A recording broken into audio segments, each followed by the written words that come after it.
Assalamualaikum warahmatullahi wabarakatuh. Perkenalkan, nama saya Evi Setianing, NIM 193141095 dari program studi PGRI kelas 3C IAIN Surakarta.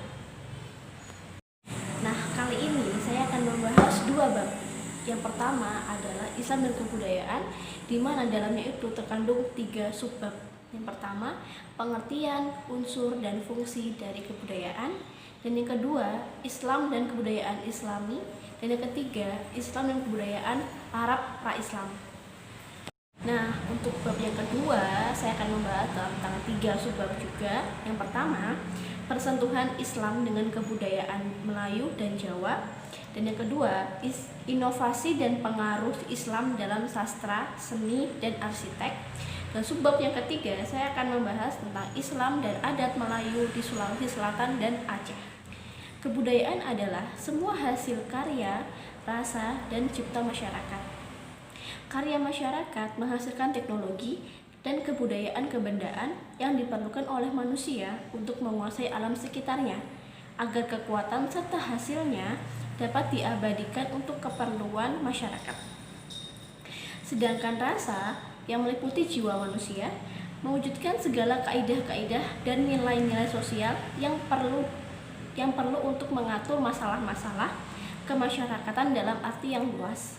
Sedangkan cipta merupakan kemampuan mental, kemampuan berpikir orang-orang yang hidup bermasyarakat, antara lain menghasilkan filsafat serta ilmu pengetahuan. Unsur-unsur kebudayaan dalam pandangan Malinowski yaitu sistem norma yang memungkinkan terjadinya kerjasama antara para anggota masyarakat dalam upaya menguasai alam sekelilingnya.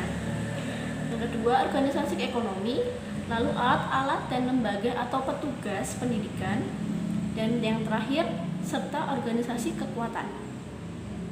Sedangkan fungsi kebudayaan adalah fungsi kebudayaan berlaku selama anggota masyarakat menerimanya sebagai petunjuk perilaku yang pantas. Saya akan membahas subbab yang kedua, yaitu membahas tentang Islam dan kebudayaan Islami. Nurholis Majid menjelaskan hubungan antara agama dengan budaya. Menurutnya, agama dan budaya merupakan 2 bidang yang dapat dibedakan namun tidak dapat dipisahkan. Agama bernilai mutlak, tidak berubah dari waktu ke waktu dan dari tempat ke tempat. Sedangkan budaya, walaupun berhubungan dengan agama, namun dapat berubah dari waktu ke waktu dan dari tempat ke tempat. Sebagian besar budaya didasarkan pada agama, dan itu tidak pernah terjadi sebaliknya. Maka dari itu, agama adalah primer, sedangkan budaya adalah sekunder. Dan pada tingkat praktis, agama Islam merupakan produk budaya, karena ia tumbuh dan berkembang melalui pemikiran ulama dengan cara ijtihad. Di samping itu, ia tumbuh dan berkembang karena terjadi interaksi sosial di masyarakat. Selanjutnya saya akan membahas bab yang ketiga, yaitu Islam dan kebudayaan Arab pra-Islam. Ciri-ciri utama tatanan Arab pra-Islam yaitu yang pertama, mereka masih menganut paham kesukuan atau qabilah. Yang kedua, mereka memiliki tata sosial politik yang tertutup dengan partisipasi warga yang terbatas. Faktor keturunan lebih penting daripada kemampuan. Yang ketiga, mereka mengenal hierarki sosial yang kuat. Dan yang terakhir, kedudukan perempuan cenderung direndahkan. Dari segi akidah, bangsa Arab pra-Islam mempercayai bahwa Allah adalah Sang Pencipta. Sumber kepercayaan tersebut adalah Risalah Samawiyah yang disebarkan dan dikembangkan di Jazirah Arab, terutama risalah Nabi Ibrahim dan Nabi Ismail. Kemudian, bangsa Arab pra-Islam melakukan transformasi dari sudut Islam yang dibawa oleh Muhammad. Mereka menyebutnya dengan penyimpangan agama, di mana mereka mulai menjadikan berhala, pohon-pohon, binatang, dan jin sebagai penyerta Allah. Nurholis Majid menyatakan bahwa tatanan masyarakat pra-Islam cenderung merendahkan martabat wanita. Ini dapat dilihat dari 2 kasus. Yang pertama, wanita dapat diwariskan. Contohnya, ibu tiri harus rela dinikahkan oleh anak tirinya sesudah suaminya meninggal. Dan ibu tiri tersebut tidak boleh menolak. Dan yang kedua, perempuan tidak memperoleh harta pusaka. Lalu dalam hal perkawinan, bangsa Arab pra-Islam berada pada fase perkawinan barbar. Pembagian harta pusaka telah dilakukan oleh bangsa Arab pra-Islam.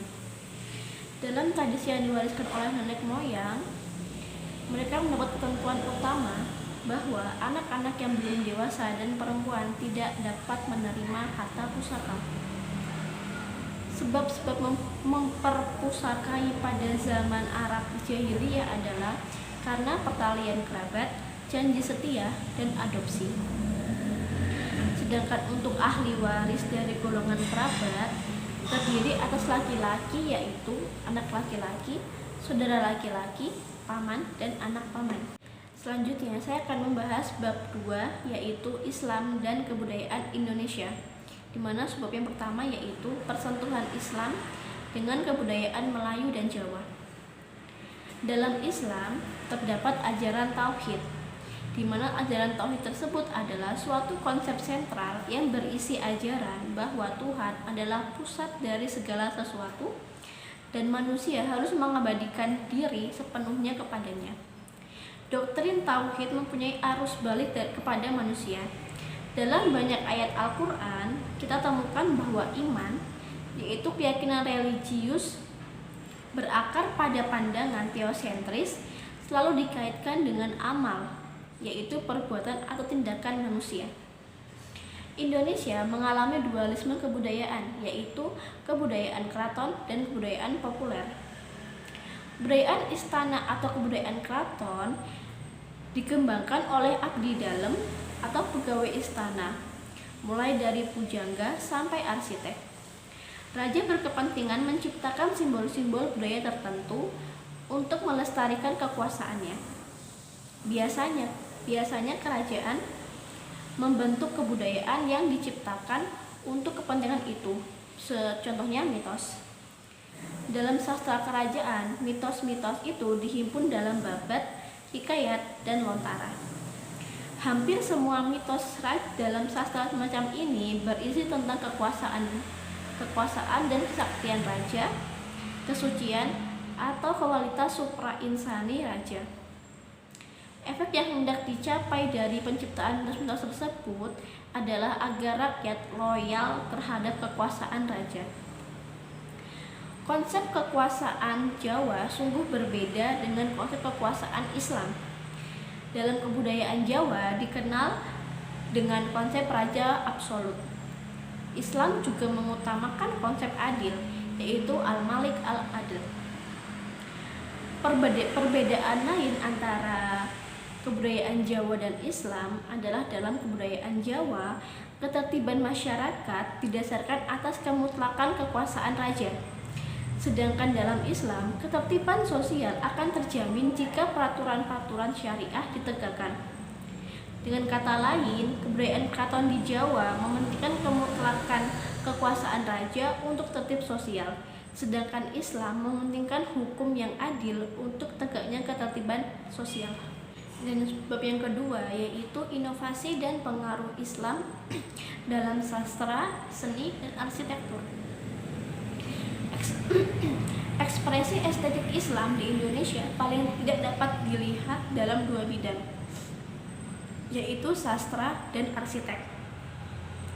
Citra Masjid Tua adalah contoh dari interaksi agama dengan tradisi arsitek pra-Islam di Indonesia.